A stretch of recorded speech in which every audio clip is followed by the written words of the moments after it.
So you're getting closer to somebody with a fearful avoidant attachment style, and everything seems to be going incredibly well until they suddenly just seem to be completely disinterested. Well, did you know that fearful avoidants tend to have really specific and intense turnoffs that can cause them to totally turn their backs on a relationship almost overnight? Or at least it seems that way. Well, fearful avoidants can be tricky to navigate in relationships at times because they tend to think and feel in extremes, from their extreme anxious side to their extreme avoidance side, causing many specific behaviors to cause them to shut down or pull away, leaving you maybe feeling confused or frustrated.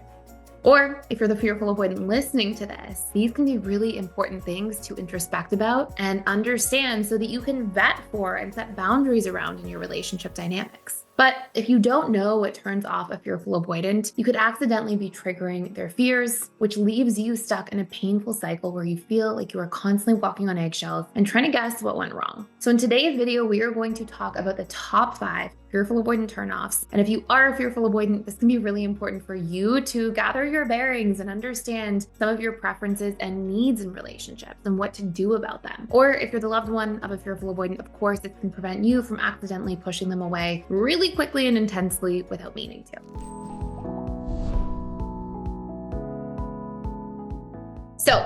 The very first reason fearful avoidants can lose attraction is if their trust is actually broken. Now, obviously, there can be little things like somebody might tell a white lie or things like that. But I mean, if trust itself is broken, it's not like a portion of trust was chipped away at momentarily, but broken trust will often cause a fearful avoidant to go absolutely cold, like almost no coming back from to certain degrees with certain fearful avoidance. And this can be like over something large. This can be over something where there's cheating or infidelity or some sort of finding out that there's this big lie that's been being told for quite some time, or if there's just something that's been kept from you that really was important for you to know, to hear, to understand. Anything like that can cause a fearful avoidant to really shut down and actually have a hard time, not just wanting to open back up, but being motivated to open back up, like feeling like it's hard to sort of turn that attraction or connection back on, but also feeling like, well, I don't want to, so why should I even bother? So that will be a big one. A second big dynamic that causes fearful avoidance to lose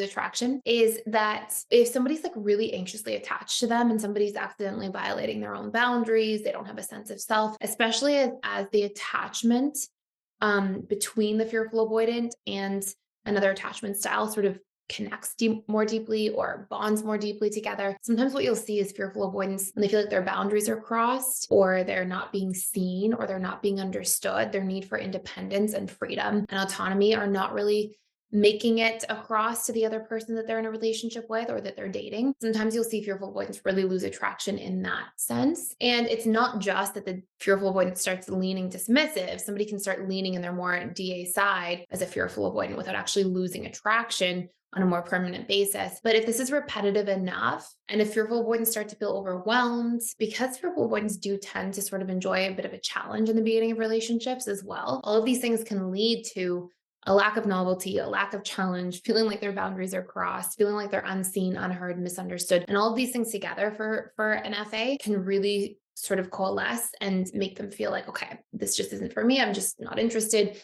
and really shut off. Number 3 is when a fearful avoidant feels like there's a lot of expectations on them. If a fearful avoidant's pouring into somebody and they're really trying, they're really showing up, they're really making an effort in the relationship, and then somebody seems to just keep expecting more of them, especially in the dating stage, this can cause a fearful avoidant to shut down completely because they don't like to feel like fearful avoidants already put such strong expectations on themselves. Part of it's their shadow, right? Because part of it's like, oh my goodness, I'm already trying so hard and doing so much. How could you ever expect anything more from me? And it can lead to disappointment, frustration, but really just feeling like this isn't reasonable.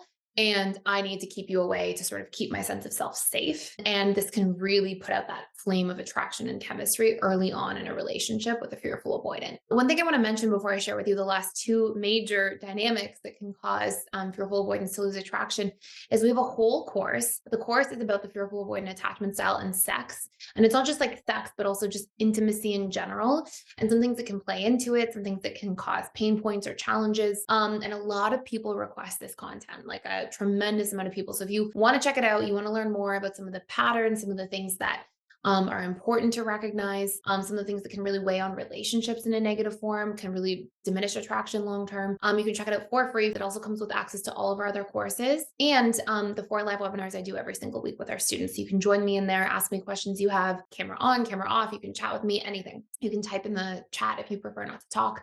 And I will be there to answer your questions. So, anyways, the next big one that can really cause a fearful avoidant to feel trapped or to feel like they lose attraction is if they feel trapped. So if they feel like somebody's putting a lot of pressure on them, making demands, pushing things along before the fearful avoidant is ready, violating their boundaries, any of those dynamics will cause the fearful avoidant to just feel like they need to flee. And what's important to recognize is that fearful avoidants have quite a strong flight response as part of a coping mechanism, right? Every time we've got a fight response or a flight response, anything that's magnified, a lot of times it's magnified because this was the way we learned to cope when we were exposed to trauma at a young age. So for a fearful avoidant, they can have a really strong flight response. And if they start feeling trapped, it can cause them to just run a million miles an hour in the other direction. So it's really important to pay attention to. And number 5, this is really important if you are the fearful avoidant, is that if fearful avoidants are not speaking up for their own needs, and eventually because they're pouring into somebody else or trying really hard, they feel like it's a one-sided relationship. Eventually, fearful avoidants tend to pull away from one-sided relationships and really just feel burned out by them and exhausted and want to move in other directions. And for fearful avoidance specifically, this is your work to do. Like if you see yourself doing this, and if this is a pattern for you where you may sabotage relationships or feel like you need to, move away suddenly out of the blue, what's actually happening is usually you've got unmet needs for a long enough period of time at the subconscious level that it eventually reaches a tipping point.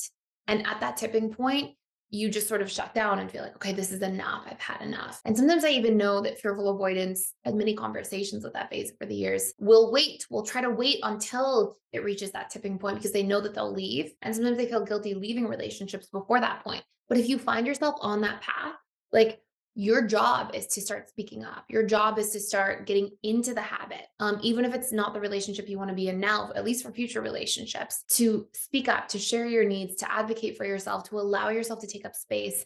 Because what happens is when you don't do those things, you're on a path towards eventually feeling like somebody's burning you out.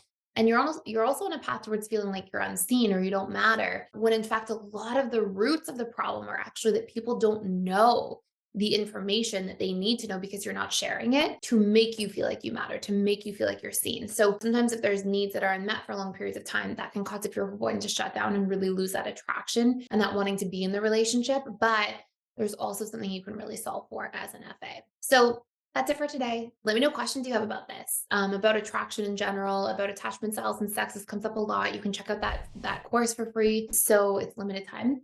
And that's it. Thank you for watching. Please subscribe to this channel if you're enjoying it. I would so appreciate it. And I will see you in the next video.